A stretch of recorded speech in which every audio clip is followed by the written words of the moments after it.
Desde la Asamblea Legislativa, informamos con la verdad los temas más importantes de nuestro país. Damos inicio con Así las Cosas, su podcast de confianza. Hola, ¿qué tal? Muy buenos días, ¿cómo están? Bienvenidos y bienvenidas a este espacio de la Fracción de Liberación Nacional, Así las Cosas. En este episodio que hemos armado con mucha dedicación, tenemos 3 participantes de lujo, la verdad, a quienes agradecemos por estar el día de hoy con nosotros. Hay un tema fundamental que Liberación Nacional respalda, y es la educación pública. En este caso estaremos hablando de la educación pública superior y por supuesto el financiamiento con todo lo que tiene que ver a la negociación del FES. Nos acompaña la diputada Rosaura Méndez, a quien le agradecemos por estar el día de hoy con nosotros, y los rectores, don Rodrigo Arias, rector de la UNED, y doña María Estrada, rectora del TEC. Muchísimas gracias y bienvenidos. ¿Cómo están? Muchas gracias. Muchas gracias por la oportunidad. Bueno, vamos a entrar de lleno porque resulta que por primera vez en la historia de Costa Rica podría darse un hito no para bien, no reflejando lo más alto de los valores del ciudadano costarricense y de la política democrática costarricense, y es que la negociación del FES, de este presupuesto, estaría trasladándose hasta la Asamblea Legislativa de nuevo por primera vez en nuestra historia. Por eso quisiera yo empezar con doña María. Doña María, cuéntenos qué es lo que pasa el fin de semana. Ustedes acuden a un llamado de negociación que no termina en las mejores condiciones. Sí, bueno, primero agradecer muchísimo el espacio que hoy nos facilita. Para nosotros es importante hacerle llegar la información a la comunidad del país. Y pues bueno, el viernes todo salió mal. Don Rodrigo ha insistido en eso y creo que es lo que describe plenamente lo que pasó. Desde el inicio hasta el final, ¿verdad? Un espacio donde nunca vimos un espacio de negociación, sino solamente de imposición. Así las cosas, creo que hay algo que hay que aclararle al país, y es que don Novia Acosta nos indicó que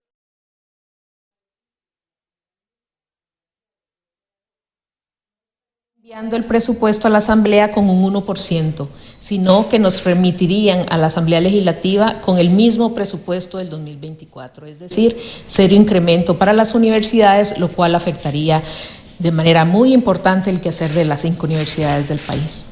Doña Rosaura, como vocera en este caso de la Fracción de Liberación Nacional, ¿cómo recibe la fracción, usted como la diputada que se ha destacado en la cobertura de estos temas educativos, sobre todo por su experiencia, ¿verdad?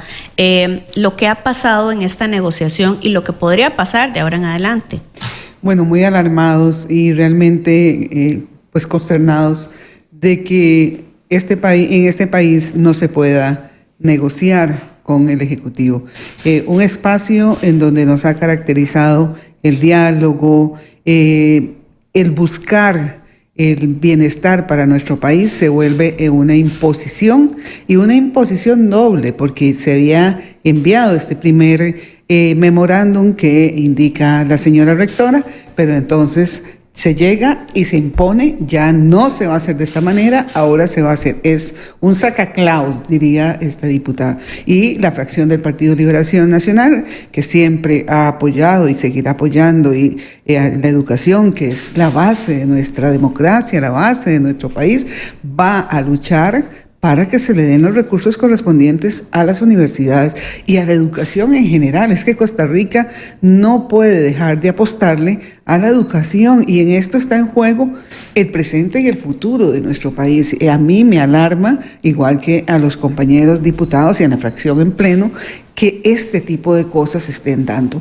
¿Y cuál es el objetivo? Enviarlo a la Asamblea Legislativa, provocar entonces un distanciamiento probablemente entre las universidades y los diputados para iniciar ese conflicto, que es lo que quiere el gobierno y lo que le ha gustado y lo que ha prevalecido durante todo este periodo. Y un punto importante también, diputada, es que este gobierno se ha caracterizado porque es el que más recortes ha implementado el presupuesto de la educación nacional. Bueno, sí, tenemos... Sí.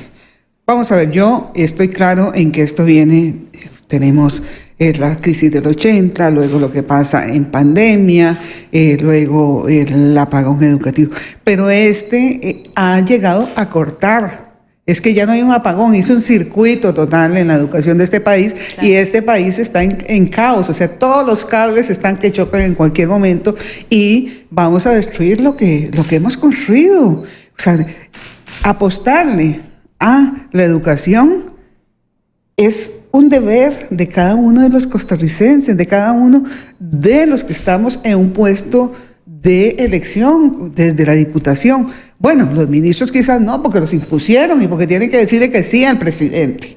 Pero eso no es válido. No es válido que doña Caterina siga insistiendo en su ruta de educación y siga inoperando el ministerio. Yo lamento que esto se dé, porque, como bien lo dijo la rectora, no es una negociación, es una imposición doble, porque aquí se vinieron a sacar el clavo con los rectores. Ahora, hay algo muy importante. Entramos en materia del traslado. Si el FES se discute en la Asamblea Legislativa, entraría como parte del presupuesto ordinario del 2025. Este presupuesto tiene que ser presentado antes del 1 de septiembre. Ahora, el artículo 85 en la Constitución Política refiere que si no se llega a un acuerdo entre el Ejecutivo y ustedes, en este caso, en la negociación, pues se traslada a la Asamblea. Sin embargo, no hay un precedente, no hay una norma que rija el panorama, doña Rosaura, que va a seguir este presupuesto aquí en la Asamblea, porque es inédito. Entonces, en ese sentido, don Rodrigo, preguntar cuál es la expectativa de ustedes, ¿verdad? ¿Qué es lo que claramente están pidiendo como rectores, lo que el Ejecutivo no estuvo dispuesto a brindarles y la expectativa con la Asamblea Legislativa en esta negociación? Sí, bueno, muchas gracias por la oportunidad. Pues efectivamente el viernes todo estuvo mal, como lo hemos reiterado. Nosotros depusimos diferencias personales ante la posición de la señora ministra de que solamente en Casa Presidencial podríamos reanudar las negociaciones, y fuimos a Casa Presidencial.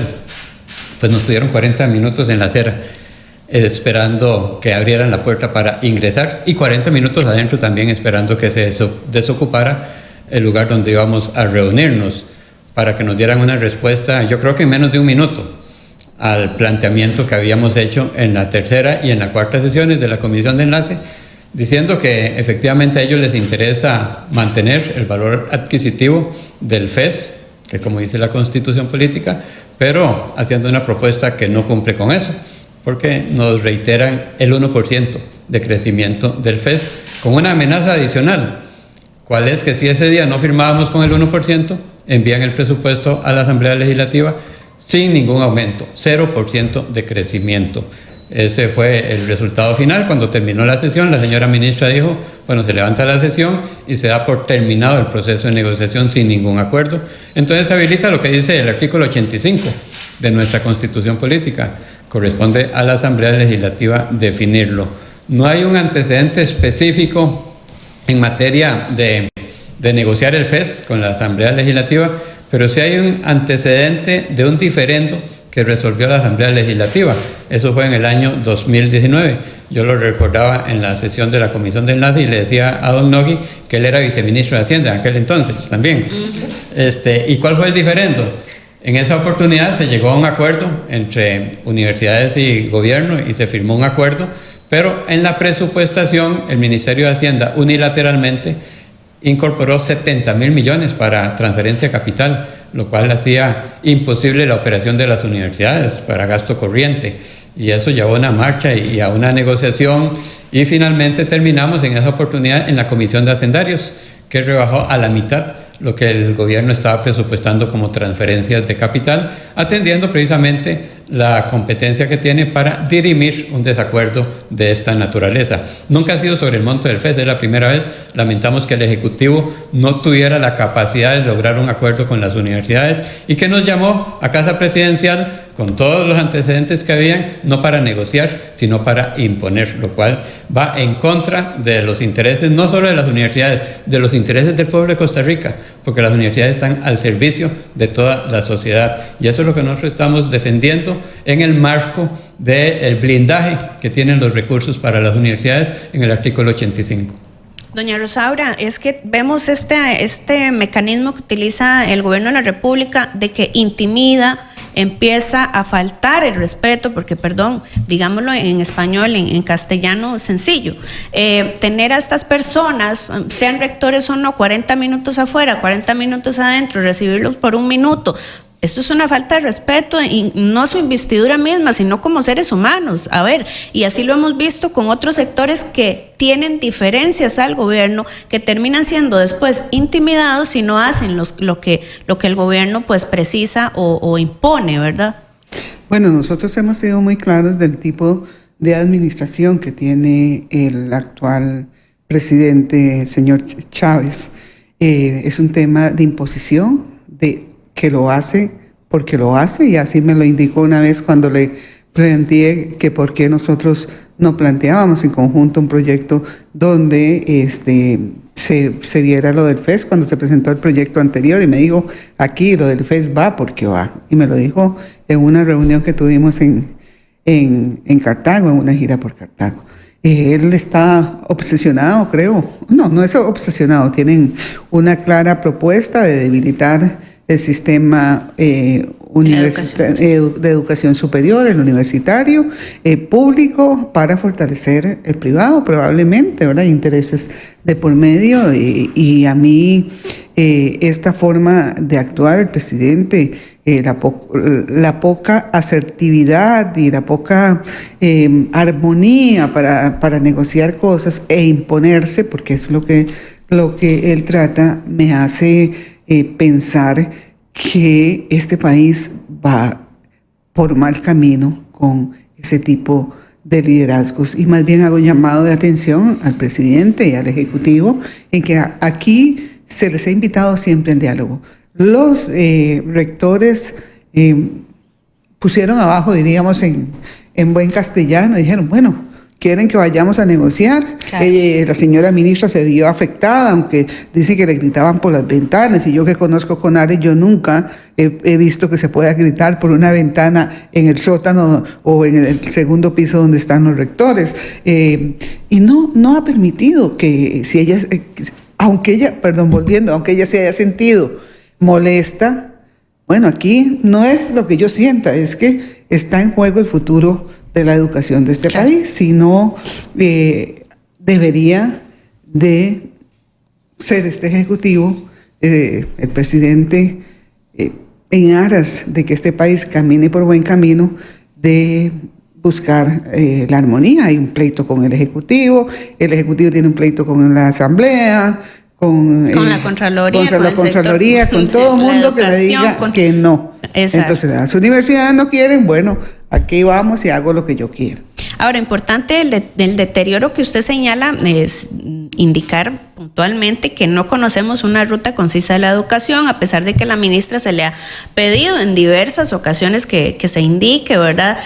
Un debilitamiento directo al tema de becas también, de estudiantes, ¿verdad? Que se ha dado sostenidamente. La negociación del FES no es que ha sido cordial en años anteriores tampoco, como bien lo dijimos, se ha venido rebajando, disminuyendo este compromiso que está dictado en nuestra Constitución política y que se ha lesionado, sí, en años anteriores, pero nunca antes con las disminuciones que se han brindado en esta administración.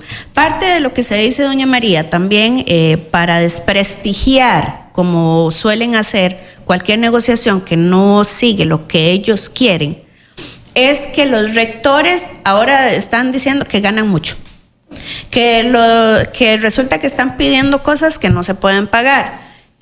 Aquí es importante indicar también que hay una deuda que se arrastra por afectación de pandemia también, ¿verdad? ¿Cierto? Que también era un poco el ajuste que ustedes estaban indicando. Entonces, que usted nos comente bien sobre la legitimidad de sostener una correcta instrucción, una guía importante, ya sea de profesores, educadores, rectores, a los estudiantes, y de esta negociación en cifras puntuales, ¿qué era lo que ustedes piden? Sí, bueno, primero aclarar que no ganamos esa cantidad de dinero, ¿verdad? Más bien la semana pasada que me preguntaron que si yo ganaba 10 millones, yo decía que no llego ni a la mitad, entonces más bien que alguien me dé una transferencia, que posiblemente sea Hacienda. Pero no, o sea, ojalá pudiéramos ganar eso, porque así no perderíamos el personal tan especializado que tenemos en las universidades. En este caso, en el tecnológico, muchas veces nuestros egresados ganan el doble o triple que nuestros profesores, que nuestros académicos que los forman, ¿verdad? Y eso realmente es desproporcionado. Entonces, primero aclarar que eso no es más que un humo más, ¿verdad?, de un distractor para seguir afectando a las universidades. Y de nuevo, si queremos hablar de salarios también, trasladarle acá a los papás y mamás de familia que si se les traslada a ellos el precio de lo que es pagar toda la planilla académica y administrativa de las universidades, solo un 10% de nuestra población podría estudiar en las universidades. Claro. Es que así de grave es, por eso es que el Estado tiene que financiar a las universidades. Y para este año nosotros planteábamos 2 puntos como universidades. Uno era el incremento del 4.06 que nos permitía recuperar el costo de vida del 2020 al 2024 sin incluir el 2025, ¿verdad? Que es normalmente lo que deberíamos de hacer. Y el punto B era, por favor, que hiciéramos un plan para recuperar los 62,000 millones que han sido postergados del FES del 2020 y 2021, ¿verdad? Y que proponíamos también bueno, no es un acuerdo ya de por sí del CONARE, que estos fondos postergados iban a ser divididos en partes iguales entre las 5 universidades. Entonces eran esos 2 elementos, ¿verdad? Y de nuevo, ellos ponen una base de negociación, nosotros ponemos nuestra base y desde ahí es donde se debería de empezar a negociar. Sin embargo, nunca recibimos una propuesta adicional a ese 1%. Inclusive hasta conversamos de algunas posibles cláusulas que podríamos acceder nosotros a valorar, como por ejemplo la forma en la que se van a trasladar esos fondos postergados, en qué momento también se iban a realizar, priorizar la agenda de cooperación, que son 41 proyectos excelentes que cubren más allá del componente de educación, ¿verdad? Incluye otros sectores, pero aún así no logramos una propuesta más allá de la imposición del 1%. Don Rodrigo, cierto que la ministra se había comprometido, tengo un oficio, el DM 1108-2024, en donde ella confirmaba que este 1% iba a ser trasladado en el marco de esta negociación. ¿Qué pasó? ¿Qué les dijo? ¿Por qué cambió de opinión? ¿Qué es lo que dice? Cuando ellos amenazan en el sentido de que si no hay acuerdo con el 1%, remiten el presupuesto sin ningún crecimiento, 0% de crecimiento. Le recordamos ese oficio al que usted hace mención, en el cual ella indicaba que si no se podía seguir con la negociación, enviarían el presupuesto a la Asamblea con un 1% de crecimiento, que era la propuesta original del gobierno. Sin embargo, ahí cambiaron y cuando les hicimos ver esa contradicción, pues no justificaron el motivo de la contradicción, nada más dijeron no, va con 0 y va con 0. Eso refleja también pues ese carácter impositivo que ha identificado este proceso de negociación, en el cual nada más se permite un acuerdo por parte del gobierno si es en los términos que ellos indican. Eso no es negociación de ninguna manera. Yo quiero aclarar un punto también, si me permite, claro. Porque después de la reunión fracasada del viernes pasado, el gobierno publicó un comunicado en el cual hay también una contradicción interna, porque dice que reconocen la necesidad de mantener el valor adquisitivo de los recursos del FES, pero que sería imposible porque se afectan otros niveles de la educación. Y yo que quiero aclarar es que quien viene afectando la primaria, secundaria, primera infancia, los comedores, todo lo que dicen es el gobierno de la República, que año con año reduce el presupuesto de educación. Eso es realmente que todas las personas deberíamos tener claridad, que es el gobierno el que viene afectando todos los demás niveles de la educación, y que es alarmante los números que se tienen, como los que señala incluso un informe reciente de la Contraloría General de la República. Eso no es culpa de las universidades, eso es gestión interna del gobierno y particularmente del Ministerio de Educación Pública, que ha aceptado que todos los años le disminuyan los recursos, no solo en términos del porcentaje del PIB, sino en términos reales inclusive. Eso es gravísimo para el desarrollo de nuestro país.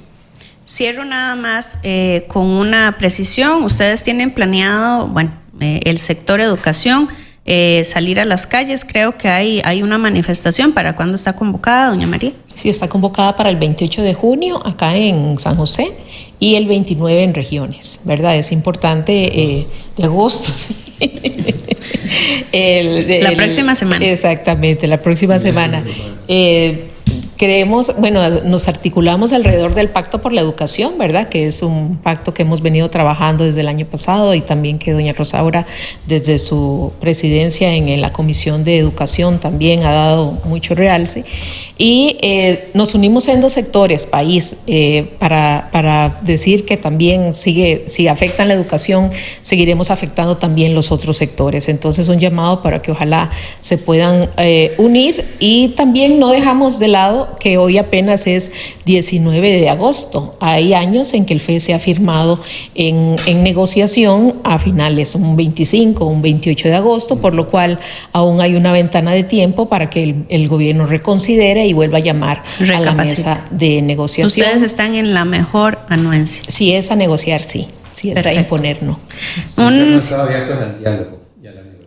Claro que sí, como es costumbre en nuestro país. Doña Rosaura, un cierre antes de despedirnos. Bueno, instar al gobierno a retomar y a pensar seriamente en el futuro de Costa Rica. Se nos está debilitando las bases de nuestro país. El futuro se está poniendo en peligro, pero a mí me preocupa también ese mensaje que se tiene de parte del Ejecutivo con estas acciones de no negociar, de dividir a nuestro país. Yo quisiera hacerle un llamado tanto a la ministra como al señor presidente de que Costa Rica es una sola, y Costa Rica con educación, con formación desde las bases hasta la universitaria, el sistema de educación es uno solo y hay que apostarle en fortalecerlo y no en debilitarlo. Bueno, agradecerles muchísimo a doña María, a don Rodrigo, a doña Rosaura por estar con nosotros el día de hoy, a todos ustedes que nos siguieron a través de las redes sociales. Recordarles también que este episodio completo se sube al canal de YouTube y también lo encuentran disponible en Spotify. Los esperamos el próximo lunes. Muchas gracias y buen día. Nos vemos la próxima semana con un episodio más de Así las Cosas, su podcast de confianza.